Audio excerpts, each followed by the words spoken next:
In Xenoblade Chronicles 3, there are two particular characters that we can establish are blades. Given everything we know about the Xenoblade Chronicles 2 universe, Mio and Senna are both blades. Now, interestingly enough, in the trailers we do not see their drivers, because the way blades worked in Xenoblade 2 was that they would have to be awakened by a human. They would have to, and then that human would be considered their driver. Not every human had the potential to awaken blades, but that's not really important right now. But the important thing is that blades had to have a human counterpart. Even though there are some instances where blades can live without their human counterparts, if they become a flesh eater, they would still need that initial human interaction in order to exist. And so Mio, we can tell she's a flesh eater because her core crystal is also have some red on it. It is both red and blue. And Senna just simply has a blue core crystal. But regardless, both of these things indicate that they are blades. But beyond that, they are both two blades that have striking similarities to previous Xenoblade blades from Xenoblade 2. I'll start with Senna because it's not as clear. Senna seems to be some sort of descendant of Bridget aesthetically. Now, it's her fiery hair. Even though her weapon is not anything Bridget would use, Bridget uses the twin whip swords. Senna has blue flaming hair, which the only other character we see with blue flaming hair is Bridget. And so Senna could be a descendant of some sort, right? But we know in Xenoblade Chronicles 2 it appears that blades are not able to reproduce. However, the thing is that at the end of Xenoblade 2, the architect reforms the world. So we never figured out everything that reforming did, so we'll figure that out in this game, like all the effects of the end of the reforming of the world by Klaus. So Senna seems like she could be a descendant. I mean, Bridget is a taller, curvaceous woman. That's just aesthetically the way she looks. And Senna is a lot more of a shorter, petite type. And so there are clear differences, but I think the flaming hair detail is definitely a similarity because flaming hair is something that was uniquely Bridget's design, and so usually when you see design similarities, that points to other similarities, right? So I think that flaming hair is such a unique, and because it's not as defined, Bridget had long flaming hair. Senna's hair is pretty short, and as traits get passed on, some traits can get smaller, as Bridget's hair could have gotten smaller. But not only that, that's not the main striking thing that seems that blades somehow were able to reproduce. When you look at Mio, you instantly think Mia. She is clearly a flesh eater as well, and her core crystal is the exact same shape as Nia's core crystal. And not only that, she just looks exactly like what Nia's daughter would be. She looks pretty much what you would expect Nia to have a daughter. If Nia had a daughter, Mio is what you would expect it to look like. And so it's a striking resemblance. And I get that there are Gormadis that look similar, but specifically Mio and Nia, there are people within a species that looks or groups of people that can look similar.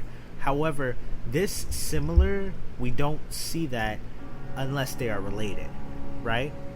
And so I think that it's clear that blades somehow were able to reproduce.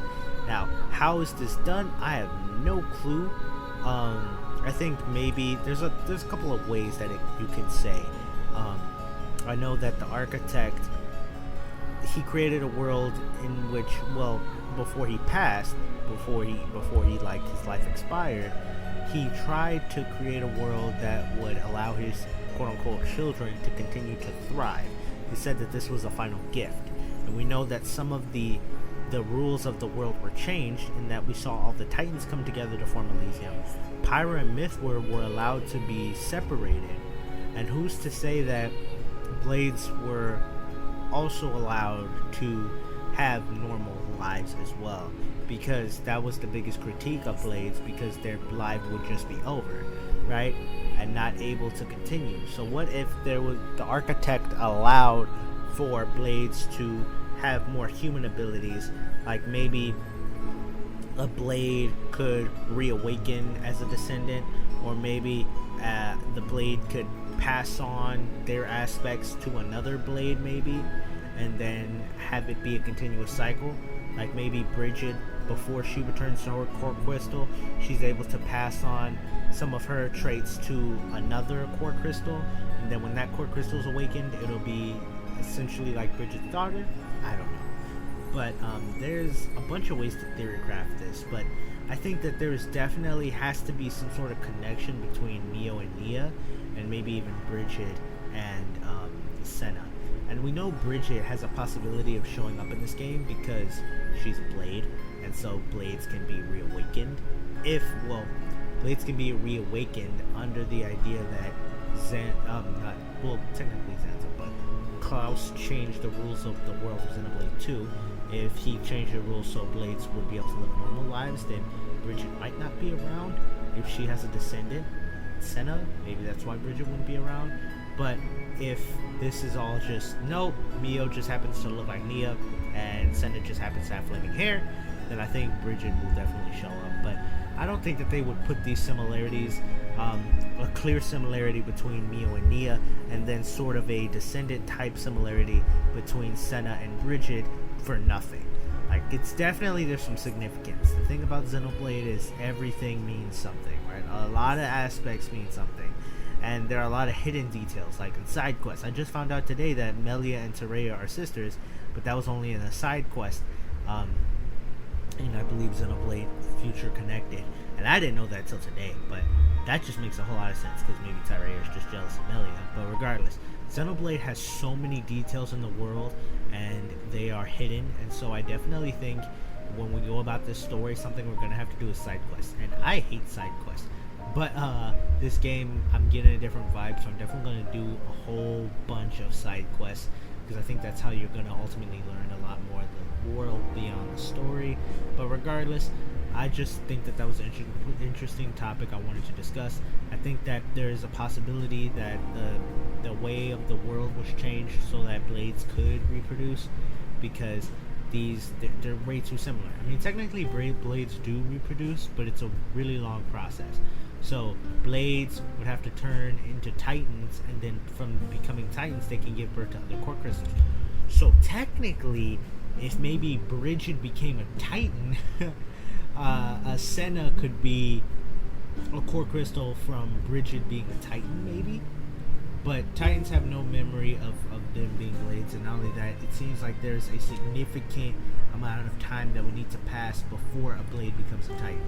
But regardless, that was a cool, fun video. I just wanted to talk, a fun topic I wanted to talk to you about, I thought, or an interesting topic, because I think that it's going to have to be explored, especially because we know Blades and humans have gotten married and have been in relationships before, and we know that Rex, Pyra, and Mithra were together in a relationship at the end of Xenoblade 2. And naturally I would think the next step of that would be wanting to have kids, or to continue on and just live a normal life. That would be the next step.